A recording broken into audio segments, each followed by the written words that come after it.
Bonjour bien-aimés, frères et sœurs qui nous suivez. Un très bon début de mois de juillet, un mois de réjouissance. Oui, où les seigneurs aimeraient que tu te réjouisses. Alors pour cela, j'aimerais partager deux clés avec toi. Une première clé pour ce mois, c'est de marcher suivant l'esprit. Et quand je dis marcher suivant l'esprit, ça veut dire ne pas marcher suivant la chair. Et deuxièmement, imposer la volonté de Dieu. D'abord, à soi-même, à sa propre chair, avant de chercher à l'imposer à l'environnement. Donc deux clés. L'image, en fait, dans la réjouissance dont je parle pour ce mois, c'est comme quelqu'un qui a sémé pendant très longtemps plusieurs natures de fruits et qui en a oublié même la nature, à force d'édurer, à force d'attente. Mais qui arrive dans une saison où il se rend compte que ces différents fruits, des différentes natures, ont eu à germer tous et à ressortir. Et dans la joie, il les récolte, très inattendu et très surpris. Et c'est cela, le mois de juillet, pour beaucoup, en tout cas, en ce mois de saison, de ce que Dieu voudrait faire. Alors, marcher sur l'esprit. Pourquoi? Parce que il faudrait connaître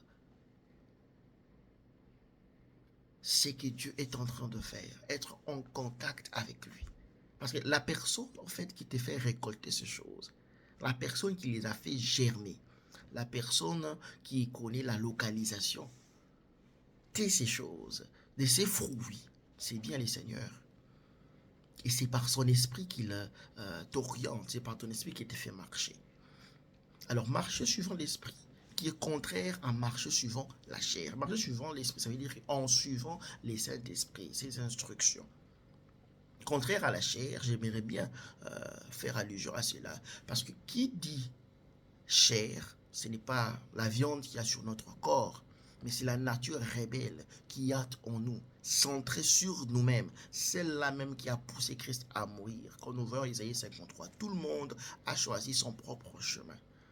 Marcher suivant l'esprit, ça veut dire choisir de suivre la volonté de Dieu chaque jour et de s'opposer à sa propre volonté. Et c'est là ce deuxième concept d'imposer la volonté de Dieu. Alors, dans Romains 8, 7, ce sera les textes utilisés pour marcher suivant l'esprit. Je le résume en trois choses.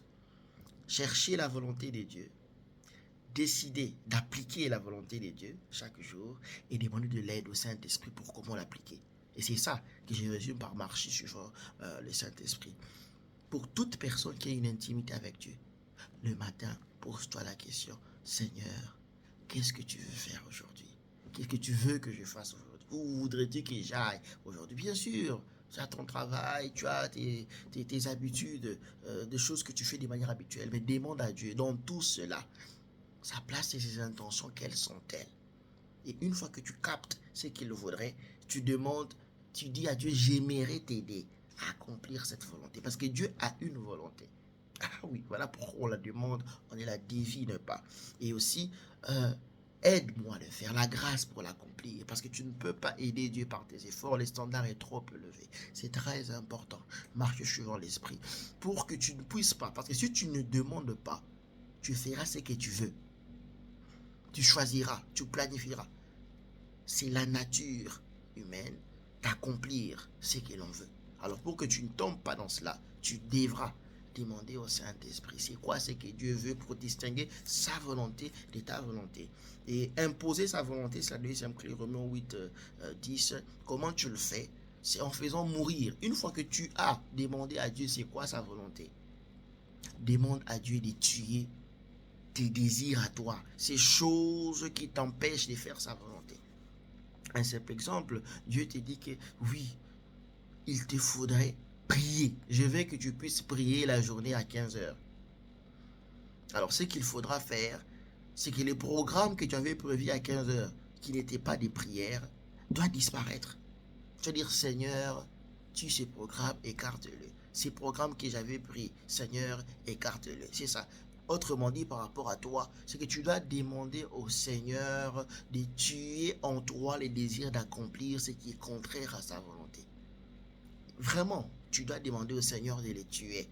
C'est ça, tuer la chair. Et ce sont les deux méthodes qui semblent simples, mais qui sont une vraie bataille qui vont t'aider pendant ce mois de juillet à saisir ce que Dieu a prévu, à te conduire dans le chemin qu'il faut. Parce que quand le Seigneur te dira qu'il faut que tu ailles à tel endroit, à telle heure, rencontrer telle personne, si ta rébellion en toi n'est pas morte, ça ne mettra pas de sens. Il y aura beaucoup de réflexions qui viendront dans ta tête qui te diront qu'il ne faudrait pas faire cela. Et tu ne récolteras pas ce qu'il faudrait. Parce que la semence se trouve là où il y a le champ.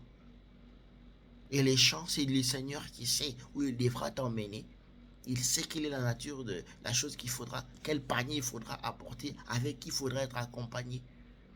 Et tous ces décors, tu ne pourras les saisir qu'ici le Seigneur avec toi. Que si tu marches suivant l'Esprit, si tu imposes sa volonté en ton corps, afin que l'environnement saisisse. Que Dieu te bénisse.